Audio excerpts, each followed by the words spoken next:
What's up, North Park students? This is Pastor Justin here, giving you your Monday Minute today. Hey, listen, we live in a world that we use these words love and hate pretty loosely, right? I mean, we use these words all the time, and we say that love is a big deal to us. But on the other hand, we live in a culture that loves to hate on other people and their ideals. I mean, if love is such a big deal to us, why does hate, and specifically hating on other people, seem to be so natural part of our lives, right? I mean, there's a lot we could say about all this and the different ways of how people hate on people. But because we have just a limited time, I just want to talk about one, which is gossip. When it comes to gossip, we all need to look in the mirror and ask ourselves if we contribute to this form of hating.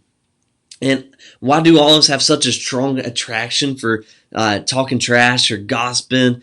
I think a few reasons are for that. Number one, I think some of us have some insecurities. It's easy to bond with talking about other people. Sometimes it can be fun.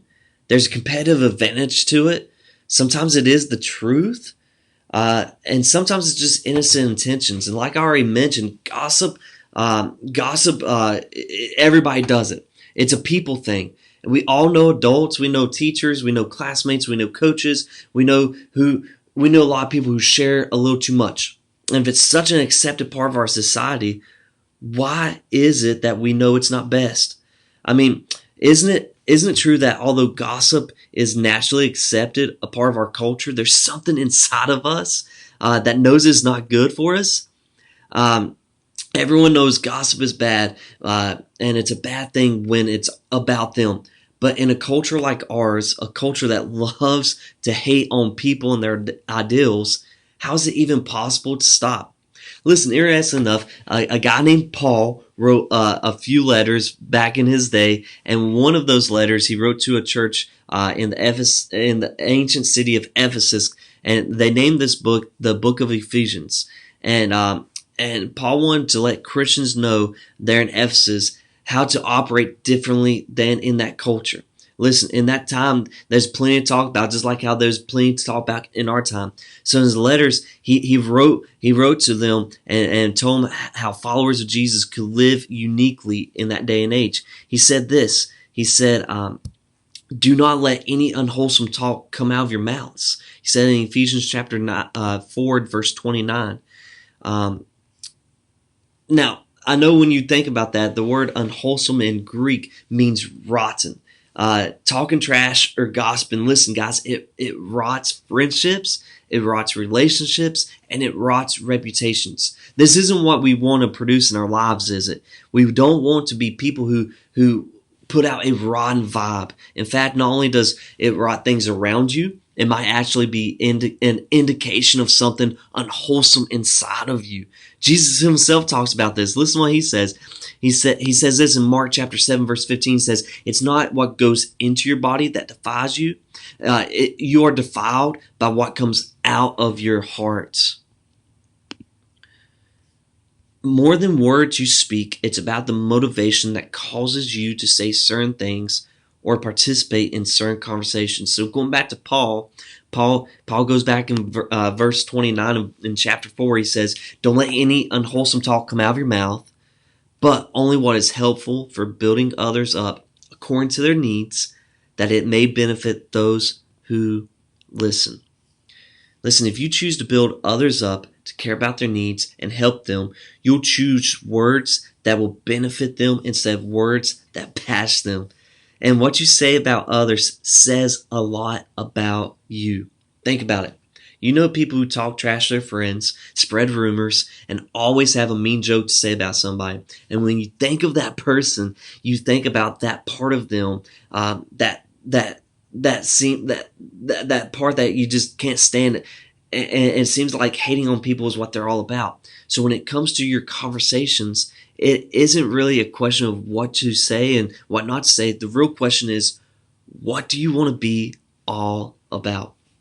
Do you want to be known as someone who loves others, or as a hater, someone who talks trash about people, or who helps build other people up?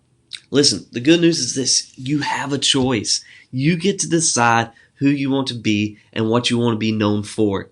Let love be what you're all about. And sometimes we sometimes decide what to say by answering these simple questions. We ask questions like, "Will it make me look funny? Will it make me look cool? Will it make me look smart? Is it mostly true?" And I think we need to add a new question to that. And I really like what Paul gives us here because it ties perfectly with what we want to be about with love. And the question is this that he says is this helpful? All we need to ask is, will these words be helpful? Will they build others up? Will they make someone's life better?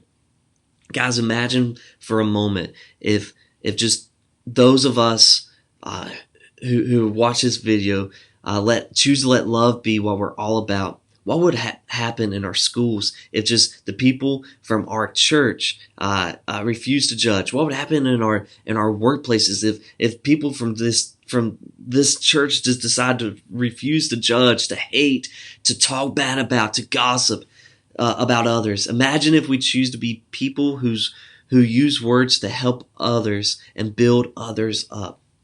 All of us get to decide whether we'll be known for being about love or being someone who loves to hate. Guys, let's let love be what we're all about.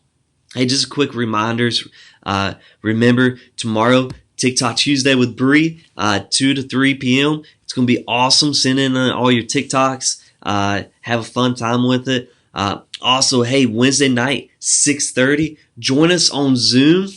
We have an awesome time with our ministries. We have a ton of fun games that we play. A ton of awesome stuff. We share a lesson. We get in our small groups and have a great time discussing what we learned from there. And then finally, Zoom Hangouts on Thursdays, 2 o'clock is middle schoolers. 4 o'clock is for all of our high schoolers. Live Hangouts where you can just interact with each other, play a few games, have a quick devotional, and just get to meet up with each other. Hey guys, I love y'all. I can't wait to see y'all in person. I miss each and every one of you, and I hope you're doing great. Take it easy. Love y'all.